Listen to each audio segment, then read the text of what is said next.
जैसी दृष्टि वैसी सृष्टि।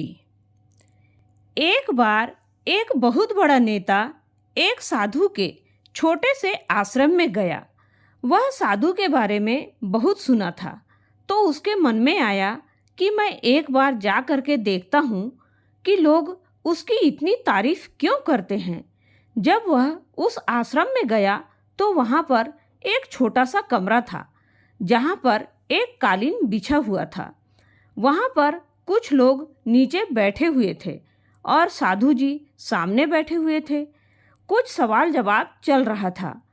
वह नेता उस आश्रम में गया और उस नेता के साथ में 4 बॉडीगार्ड भी थे और उसकी यह आदत थी कि जहाँ पर भी वह जाता था लोग अपनी जगह से खड़े हो जाते थे और उसकी तरफ देखते थे, हाथ जोड़ते थे और सर झुकाते थे। लेकिन वहाँ पर ऐसा कुछ भी नहीं हुआ। साधु व्यस्त होने के कारण उसकी तरफ देखा तक नहीं। तभी नेता को लगा कि यह मेरी बेइज्जती है और वह इस बात से गुस्सा हो गया। नेता ने थोड़ा गुस्से से साधु की बात को बीच में ही काटते हुए कहा कि मैं आपसे कुछ कहना चाहता हूँ। साधु ने उसकी तरफ देखा और बोला, आप थोड़ी देर रुकिए, पहले मैं इनके सवाल का जवाब दे दूं, उसके बाद मैं आपसे बात करता हूँ। तब तक आप अगर चाहें तो बैठ सकते हैं। बस साधु का इतना कहने की ही देरी थी कि नेता का चेहरा गुस्से से लाल हो गया और फिर उसने अपना सारा गुस्सा उस साधु पर निकाल दिया। अभी तक वह नेता बहुत तमीज से आप कह करके बातें कर रहा था, लेकिन अब वह तू तड़ाक पर उतर आया। नेता ने उस साधु को कहा, तुझे पता भी है मैं कौन हूँ और तू किससे बातें कर रहा है?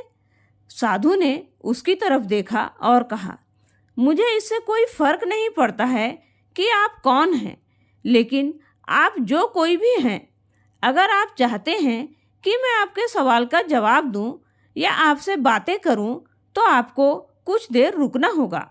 और साधु के यह कहते ही नेता गुस्से से पागल हो गया और वहीं सबके सामने चीखने चिल्लाने लग गया, अब मैं तुझे तेरी असली औकात दिखाऊंगा। तूने मुझसे पंगा लेकर के ठीक नहीं किया। तुझे पता नहीं है मैं तेरे बारे में क्या सोचता हूँ। साधु ने फिर से नेता की तरफ देखा और बड़े ही प्रेम से कहा कि मुझे इससे कोई फर्क नहीं पड़ता कि आप मेरे बारे में क्या सोचते हैं। आप जो चाहें वह मेरे बारे में सोच सकते हैं। फिर नेता ने उससे कहा कि तू चाहे सुनना चाहता है या नहीं, लेकिन मैं तुझे यहीं सबके सामने बताऊंगा कि मैं तेरे बारे में क्या सोचता हूँ। तू कोई साधु नहीं है, तू एक बहुत ही घटिया इंसान है। तू एक ढोंगी है, पाखंडी है और यहाँ पर जितने भी लोग बैठे हैं उन सबको बेवकूफ़ बना रहा है। तेरा बस एक ही मकसद है, इन लोगों की जेब में जितना भी पैसा है वह सब तेरे पास में आ जाए।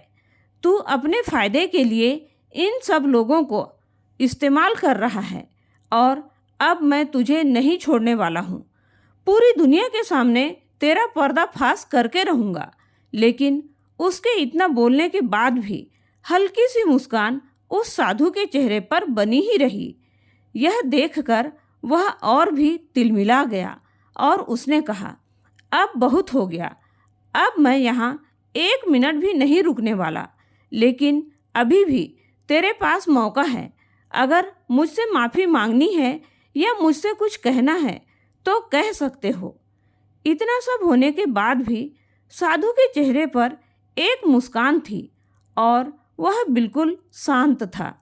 और फिर उन्होंने अपनी आंखें बंद कर ली और फिर साधु ने अपनी आंखें खोली, हाथ जोड़े और कहा कि मुझे आपसे कोई गिला शिकवा नहीं है। आपके लिए मेरे मन में कोई भी गलत ख्याल नहीं है। जो भी मेरे बारे में आपने कहा वह आपकी अपनी सोच थी, तो मुझे आप में कोई भी बुराई नज़र नहीं आती है। मुझे आप बहुत ही भले इंसान लग रहे हैं। और साधु के इतना कहते ही नेताजी का दिमाग 7वें आसमान पर पहुंच गया।